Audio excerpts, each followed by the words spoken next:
ಉಮರ್ ಶರೀಫ್ ಅವರೇ ತಾವು ಒಂದು ಮಾತು ಹೇಳಿದ್ರೆ, ನಾನು ಮುಸ್ಲಿಂ ಆಗಿ ಈ ಮಾತನ್ನು ಹೇಳ್ತಿಲ್ಲ, ಸುನ್ನಿಯಾಗಿ ಈ ಮಾತನ್ನು ಹೇಳ್ತಿಲ್ಲ ಅಂತ. ಇಂಟರ್ನ್ಯಾಷನಲ್ ಲಾನ ವಯಲೇಷನ್ ಆಗಿದೆ ಅಂತ ಭಾರತ ಸ್ಪಷ್ಟ ನಿಲುವನ್ನು ತೆಗೆದುಕೊಳ್ಳಬೇಕಾಗಿತ್ತು ಇರಾನ್ ವಿಷಯದಲ್ಲಿ ಅಂತ. ಈ ಮಾತನ್ನು ನೀವು ಮುಸ್ಲಿಂ ಆಗಿ ಹೇಳ್ತಿಲ್ವಾ, ಸುನ್ನಿಯಾಗಿ ಹೇಳ್ತಾ ಇಲ್ವಾ?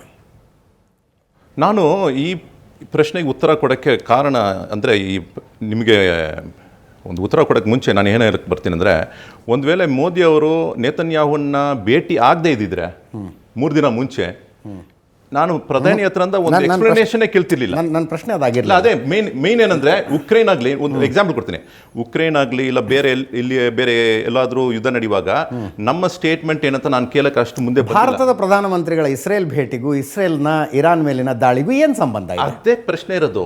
ಅದು ಯಾಕೆ 3 ದಿನ ಮುಂಚೆ ಹೋದ ನಂತರ ಇವರು ಸೈಲೆಂಟ್ ಆಗ್ಬಿಟ್ರಂತ, ಆಮೇಲೆ 5 ದಿನ ನಂತರ ಅವ್ರು ಯಾಕೆ ಹೋಗಿ ಆಮೇಲೆ ಬಂದು ನಾನು ಹೇಳೋದು ಅಲ್ಲ, ನೀವು ಕೇವಲ ಮಾನವೀಯತೆಯ ಆಧಾರದ ಮೇಲೆ, ಇಂಟರ್ನ್ಯಾಷನಲ್ ಲಾಗ್ ರೆಸ್ಪೆಕ್ಟ್ ಕೊಡುವುದರ ಆಧಾರದ ಮೇಲೆ ಇರಾನ್ ಮೇಲೆ ನಡೆದ ದಾಳಿಯನ್ನು, ಖಮೇನಿಯ ಕಗ್ಗೊಲೆಯನ್ನು ಭಾರತ ಖಂಡಿಸಬೇಕಾಗಿತ್ತು ಅಂತ ಹೇಳ್ತೀರಿ ಅನ್ನೋದಾದರೆ, ಅದಕ್ಕಿಂತ ಮುಂಚೆ ಒಂದು ದೇಶಕ್ಕೆ, ಸಾರ್ವಭೌಮ ದೇಶಕ್ಕೆ ನುಗ್ಗಿ ವೆನಿಜುವೆಲಾಗೆ ಹೋಗಿ ಅದರ ಪ್ರೆಸಿಡೆಂಟ್ನ ಹೊತ್ಕೊಂಡ್ಬಂದ್ರಿ ಇವರು. ಭಾರತ ಏನು ಸ್ಟ್ಯಾಂಡ್ ತಗೊಂಡಿದೆ ಅಂತ ಯಾರು ಕೇಳಿದ್ರಿ? ನೀವು ಕೇಳಿದ್ರೆ ಯಾರಾದ್ರು ಇದನ್ನು ಖಂಡಿಸಬೇಕಾಗಿತ್ತು? ಒಂದು ನಿಮಿಷ ನಾನು ಕ್ವಶನ್ ಮುಗಿಸ್ತೀನಿ, ಪ್ಲೀಸ್ ಕ್ವಶನ್ ಮುಗಿಸ್ತೀನಿ ನಾನು.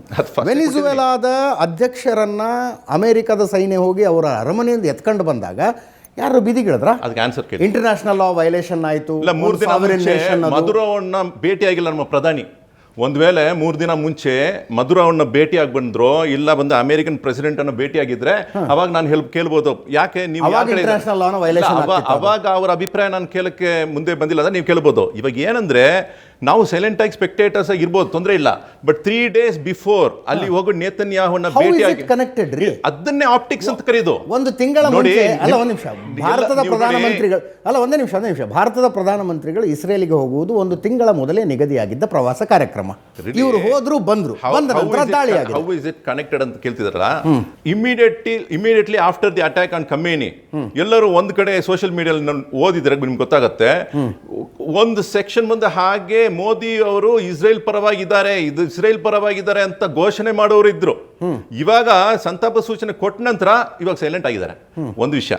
ಇದ್ರ ಜೊತೆಗೆ ಇನ್ನೊಂದು ವಿಷಯ, ನಮ್ಮ ಇರಾನ್ ಹತ್ರ ನ್ಯೂಕ್ಲಿಯರ್ ವೆಪನ್ಸ್ ಇದೆಯೋ ಇಲ್ವೋ ಅಂತ ನಾವು ಪ್ರಶ್ನೆ ಮಾಡುವಾಗ, ಇಸ್ರೇಲ್ ಹತ್ರ which is not a signatory to the Treaty on Non-Proliferation of Nuclear Weapons, NPT ಅಡಿಯಲ್ಲಿ ಅವ್ರ ಸಿಗ್ನೇಟರಿ ಇಲ್ಲ. ಎಷ್ಟು ನ್ಯೂಕ್ಲಿಯರ್ ವೆಪನ್ಸ್ ಅವರಲ್ಲಿ ಇದೆ ಅಂತ ನೀವು ನೋಡಕ್ ಹೋದ್ರೆ, they have got nuclear weapons although they have not declared it. ಇವರು ಅವರೇ ಇದ್ರ ಬಗ್ಗೆ ಎಕ್ಸ್ಪ್ಲನೇಷನ್ ಕೊಡಬೇಕಾಗಿರುತ್ತೆ. On what basis can Israel have the right for nuclear weapons?